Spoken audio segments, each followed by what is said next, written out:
Kayak Tokopedia kan lahir bukan karena satu hari saya atau dulu Nadim, Kevin, atau saya dan Leon di Tokopedia bangun tidur terus kepikiran, oh kita bikin bisnis yuk. Sebenarnya enggak. Lahirnya itu ya sebenarnya dari masalah yang sehari-hari ya. Jadi kalau Tokopedia lahir dari kita melihat ketimpangan atas kesempatan ya. Jadi saya dan Leon kan orang dari kota kecil. Ketika kita kuliah kerja di Jakarta, kita lihat, wah orang di kampung halaman kita, misalnya di kampung halaman saya, jadi shopping mall aja nggak ada. Jadi buat beli barang, itu pilihan barangnya itu sangat terbatas. Kita bikin Tokopedia untuk membuat kesempatan yang sama buat semua orang. Jadi kalau tinggal di kota kecil ya bisa beli barang apapun. Di sisi lain kalau kamu ke bisnis kecil, kamu nggak perlu pindah ke kota besar untuk punya akses pasar yang lebih besar.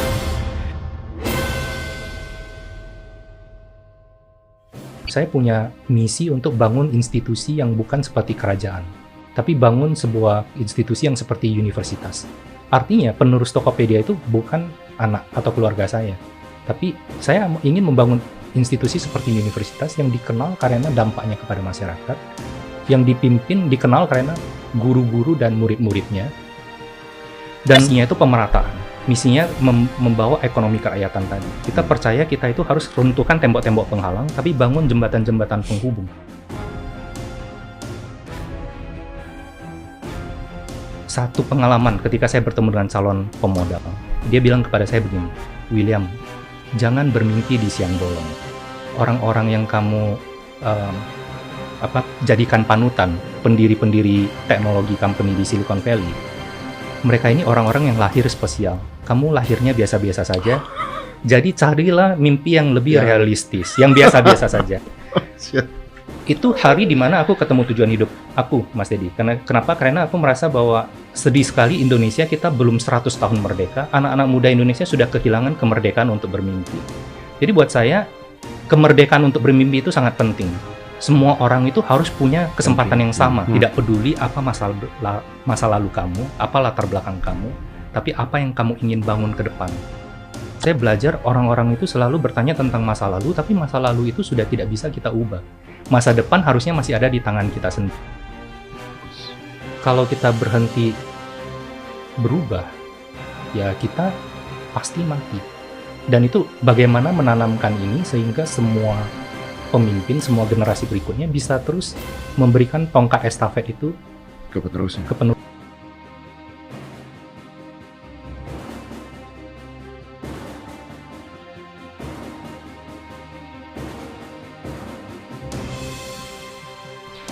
Disinilah bagaimana memiliki panutan itu penting, Dedi. Belajar dari sejarah itu penting. Ya itu, di titik itu ada satu input seperti itu. Tapi ingat juga sebuah input dari seorang pendiri bangsa yang mengajak kita bermimpi setinggi langit. Jika kita jatuh di antara bintang-bintang. Jadi hidup itu antara menemukan pilihan. Mau memilih yang mana? Kalau kita pikir kita nggak bisa, di titik itu juga kita pasti gagal. Tapi kalau kita mengatakan bahwa kita belum bisa, kita masih punya kesempatan, Ruth. Buat saya, orang-orang bermimpi dengan mata terbuka. Apa yang mereka mimpikan, pikirkan, ucapkan, lakukan, itu konsisten. Mimpikan, pikirkan, ucapkan, lakukan, konsisten. Sederhana, tapi kebanyakan orang tidak melakukan itu. Mereka kadang bermimpi, gue pengen jadi ini, tapi nggak pernah dipikirin. Rencana apa untuk mengubah mimpi itu jadi kenyataan. Nggak pernah dilakuin, nggak pernah nggak pernah diucapkan, nggak pernah dilakuin. Mengapa ini penting? Ketika mimpi kita pikirkan, mimpi itu berubah bentuk, jadi rencana. Ketika rencana kita ucapkan, rencana berubah bentuk lagi, jadi komitmen. Ketika komitmen kita lakukan, komitmen berubah lagi, jadi kenyataan. Satu langkah lebih dekat menjadi kenyataan.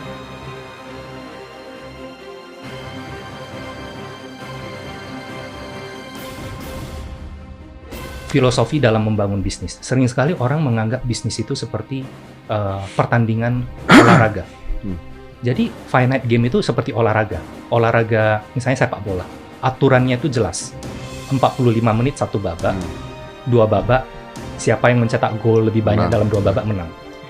Bisnis, relationship, hidup, doesn't follow the itu rules. tidak punya Nggak ada aturan. aturan yang kaku. Aturan itu berubah seiring perubahan perilaku zaman, perilaku manusia, dan seterusnya. Tidak ada yang benar-benar menang atau kalah dalam sebuah hubungan, dalam sebuah life goals. Dan kita bisa melihat dunia tidak seperti permainan sepak bola yang berakhir dalam 90 menit. Kita bisa melihat ini seperti hidup yang kita harus ada naik turunnya dan menikmati naik turun itu. Hanya mungkin perlu ada dua hal. Pertama itu harus selalu belajar bagaimana untuk menjadi rendah hati. Karena dari rendah hati itu kita punya curiosity. Kalau kita terlalu percaya diri, kita merasa bahwa dunia itu suka dengan produknya kita tanpa bisa melihat blind spotnya kita atau tadi strength-nya kita tidak menganggap ini bisa jadi kelemahannya kita.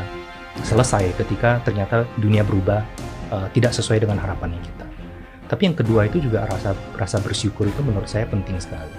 Rasa bersyukur itu membuat kita bisa bangkit lebih mudah di titik-titik kegagalan kita. Kalau buat saya, keberuntungan itu adalah kombinasi kesempatan bertemu dengan preparation meets opportunity. Jadi kita harus selalu no excuse. Kita harus tidak menyalahkan kondisi, tidak menyalahkan keadaan. Kita harus belajar dari pengalaman-pengalaman gagal kita, apa yang bisa kita improve.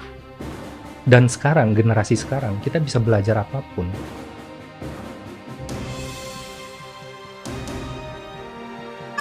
Saya belajar bahwa hal paling berharga di dunia itu sebenarnya pada akhirnya adalah waktu.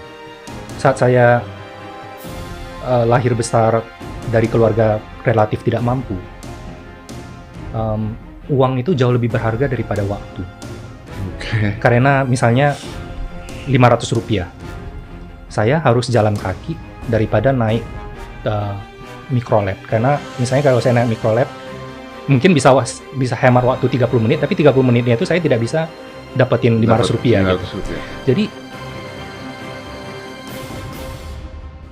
tapi di titik tertentu, ketika kita punya uang.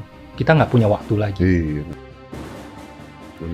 Betapa siapapun itu, mau sekaya apapun, terpuruk apapun, semua orang diberikan hanya 24 jam sehari, dan ini tidak bisa dibeli, tidak bisa dikurangin. Semua orang dapat modal yang sama. Dan disinilah bagaimana kita menggunakan waktu dengan baik dalam hidup kita yang begitu singkat akan membuat garis finish kita berbeda.